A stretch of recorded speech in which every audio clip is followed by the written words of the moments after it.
When I was in grad school, getting my PhD in sociology, there was something that I actually navigated in my relationship with my then girlfriend, then fiance, then wife that I don't think many people discuss openly.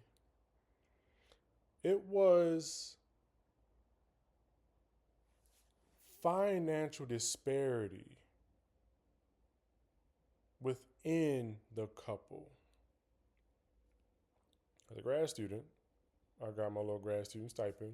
Literally, over the years of 2018 to 2024, my grad student stipend, actually to 2023, because in my final year of grad school, I actually lost my funding. That's a whole other story, actually, that I just remembered.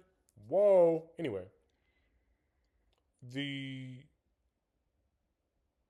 stipend was like 1350 up to 1650 an hour for a 9 month contract, which means I had to supplement my income in a variety of ways. So take my $15 an hour wage, average it out, $14 to $15 an hour from 2018 to 2024. That being the spring 2024, because by the time I got to fall 2024, I lost funding. Talk to you that later. Compare that to my wife, who is working in big tech, having worked in big tech even since before I graduated. Our financial circumstances were like night and day. So navigating those financial disparities actually took a major toll on our relationship at various moments, specifically between 2020 and 2023.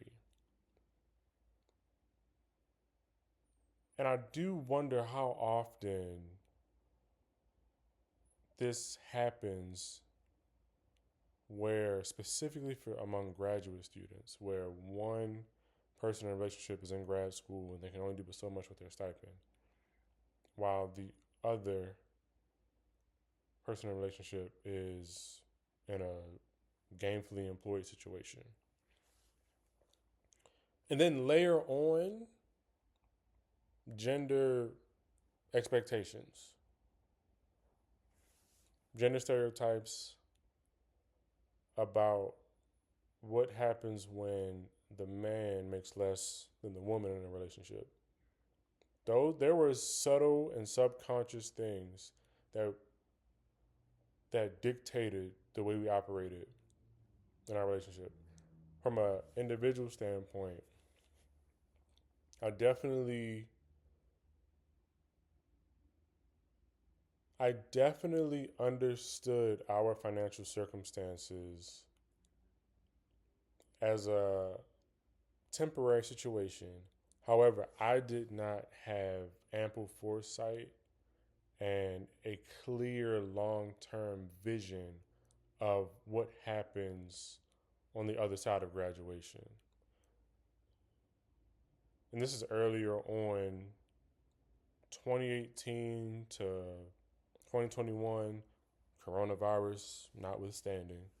But earlier on in my grad school career, I hadn't thought past graduation. My whole thing was focusing on getting the PhD. However, my wife, well, my then girlfriend, then fiance, now wife, who was already in her career, she had a different perspective. She had a different viewpoint of what happens after school is completed. For her, she went straight from undergrad into tech industry, where I went from undergrad into grad school. my financial literacy and just the way I thought about money and my orientation to money as an individual, and then what that meant when we started living together in 2020, what that meant for a collective financial household. I didn't understand. I didn't have my sights clear on what it meant to navigate financially as an individual and as a collective within a household. I also didn't really understand what that meant for future planning because I wasn't in a real financial circumstance where I didn't perceive that I was in a financial circumstance where I could actively plan for the future. And my brain back then, honestly, as recent as early 2025, let's keep it a bean, as early 2025, my brain and my perspective was dead set on once I get the bread, then I can start planning. But in reality, that was backwards. I needed to start planning for how to reach certain financial milestones and have a plan in the short term and have a plan in the long term. So, what are you going to do now with the resources that you have right now? How are you stewarding over what God gave you for right now so that when you have more resources, you already have systems in place, you already have a framework, you already have the mindset of this is how these resources will be used to do X, Y, and Z. That short term and long term vision planning took me a while to develop. Full transparency. It also led to this dysfunction or misalignment within my relationship with my wife because with her earning more, the decisions that she was making, there were certain decisions that she had to make because I wasn't moving fast enough or I wasn't thinking far enough to the future. I wasn't planning accordingly with what we did have. So the decisions she was making from a financial standpoint, a lot of her decision making and vision planning was in essence to make up for my lack of planning, which means she was making decisions based on a vision that only came from her imagination, that only came from what she could see, what she could plan for, what she desired. And I was, because of my lack of engagement, because of my lack of foresight, I was left to just respond to what she was thinking about, to just respond to her suggestions and recommendations. But that proved to be a problem because in a marriage that is healthy and sustainable, in the marriage that we wanted to build, it was one where there was co-facilitation, collaboration, where both people knew how to lead and follow. We both knew how to lean on each other's strengths, and we both knew how to build each other up to turn each other's weaknesses into strengths. But there was a long stretch of time when I was not an active participant in the future life planning that was our finances. And I'm speaking on this because I know I'm not the only one. I know we weren't the only couple that has encountered financial misalignment, or any other type of discord within a marriage because of finances. And we just really need to look at it in the face. Look at those issues, look at that conflict, look at it dead in the face. Give it a name, point to the exact fears, because otherwise unspoken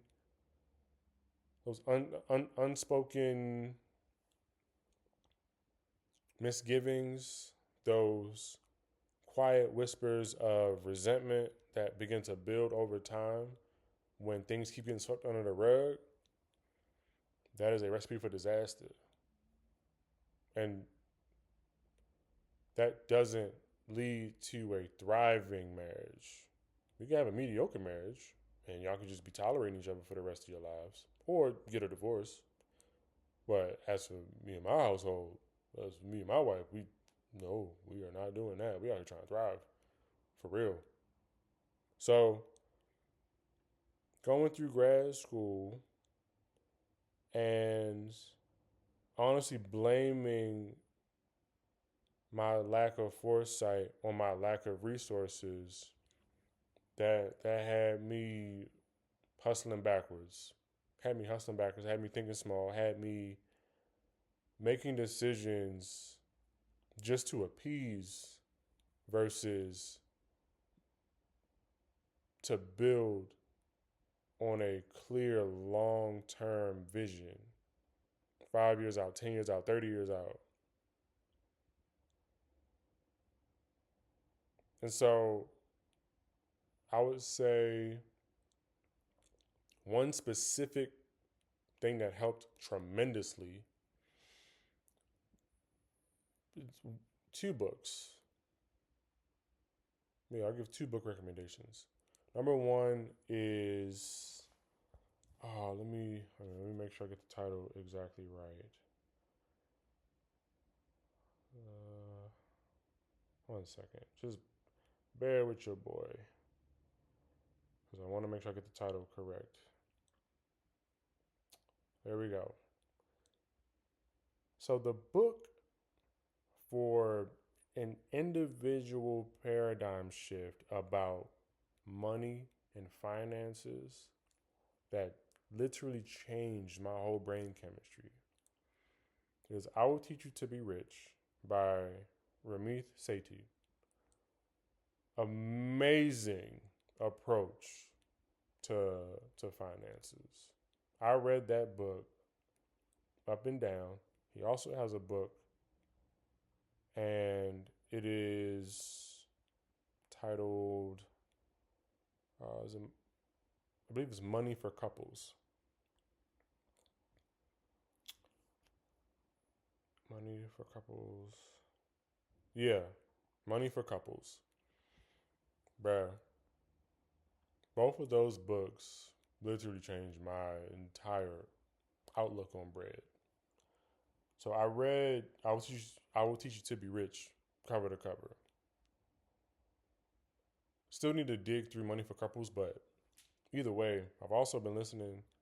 I also spent a lot of 2025, like the end of like Q4 2025, listening to his podcast, Money for Couples, where people are literally talking about money in some of the rawest situations, some of the most unfortunate circumstances across the spectrum of whether you broke or you set for life, but it don't matter because it all boils down to money psychology.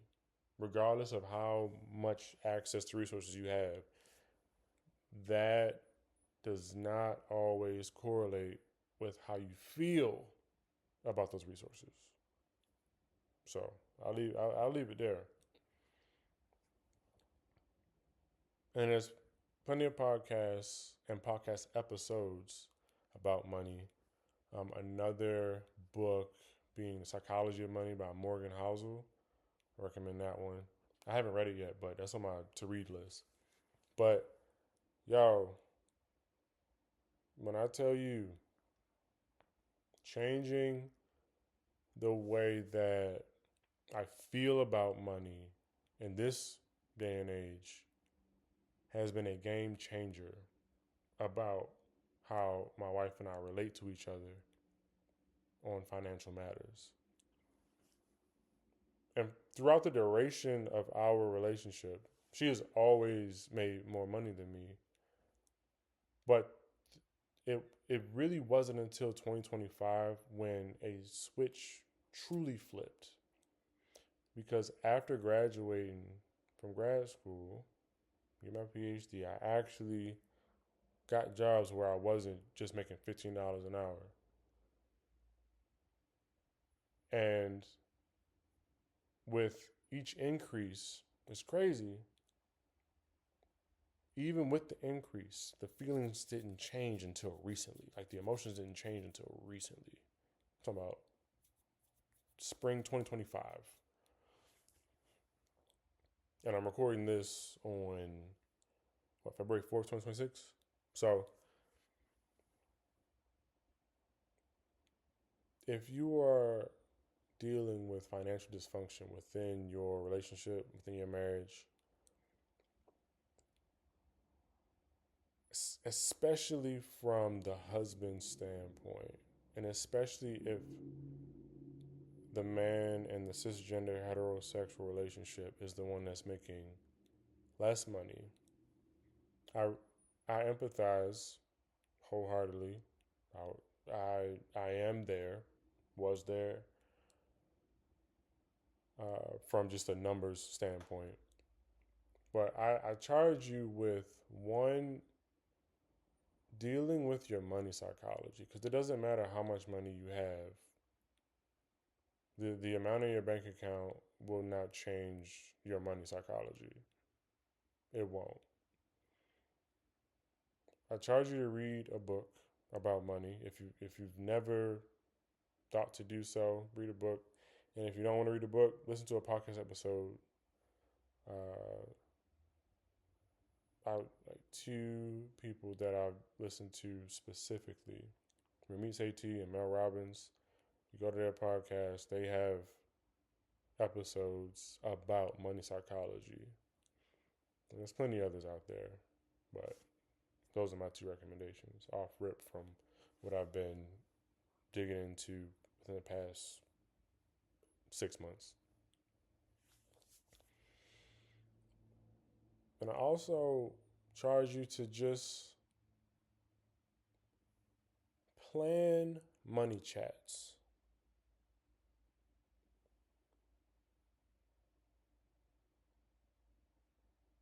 Actively get ahead of talking about money and rework your relationship with talking about money through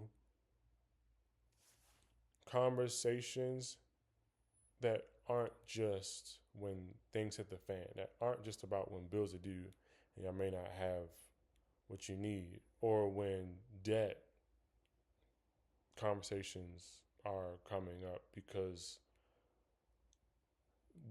debt be debting. So find ways to have positive conversations about money. Find ways to be honest about your feelings. Be honest about where you are and merge your expectations with reality. Because a lot of dysfunction and discord and heartache from financial conflict comes from misguided expectations where you think you should be, quote unquote, ahead of wherever you are right now. But in reality, you've just been moving the goalpost on and on and on, and you have an insatiable desire for something that is unattainable, or even if you do attain it, it won't matter. Because low key, probably you already attained it, didn't even realize it.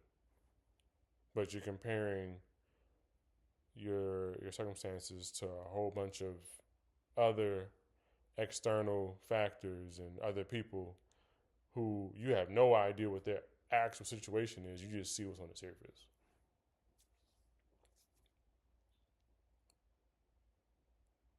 So I know that one key thing that really changed the game was when I, as the husband who was making less in the relationship, took charge of my money psychology. And that made a world of a difference with how my wife sees me and my approach to money. Because now I'm coming at it from a stance of confidence, a stance of having read a book, like information, not just based on emotions, not just based on maybe or estimates of what could be, but I'm merging our expectations with reality. And that came with merging my own expectations first, and then helping my wife understand her expectations and merging her expectations with our reality. So getting on one accord, it starts with a deliberate decision. And as a foundational piece of my marriage journey, it started when I became more urgent, more intentional, and more long term focused on how I was showing up as a financial collaborator within my marriage and within my household. And just remembering that she and I are on a team. Like, we are teammates in this. If I got it, she got it. If she got it, I got it. If we got it, we got it. And the beauty of having it is having an abundance that we can share with others. And that's just not with financial resources, but also advice and testimony. Yeah. And one additional key thing. So, on top of reading a book, there's also therapy, and there's also Jesus. So, straight up submitting my financial psychology, submitting our finances to God, where we're relinquishing the same types of control that we thought we needed, when in reality, we're releasing control and submitting our will to align with His. Change the game. Change the game. Because the money is just pieces of paper, currency, digital ideas of, you can buy things when you have this number attached to your account. But the money don't really mean nothing if you're not stewarding over it well and stewarding over it to positively impact other people. So, yeah, money and marriage. That's what this whole video ended up being about. So yeah, if you're going through financial woes, slash, if finances are making marriage difficult, there is a way out. There are brighter days ahead. It does take urgency, intentionality, and long term vision from all parties involved. From you, if you're the husband, from you and the wife, and your wife, excuse me. It takes urgency, intentionality, and a long term vision to make it all come together. So y'all be blessed. Thank you for watching.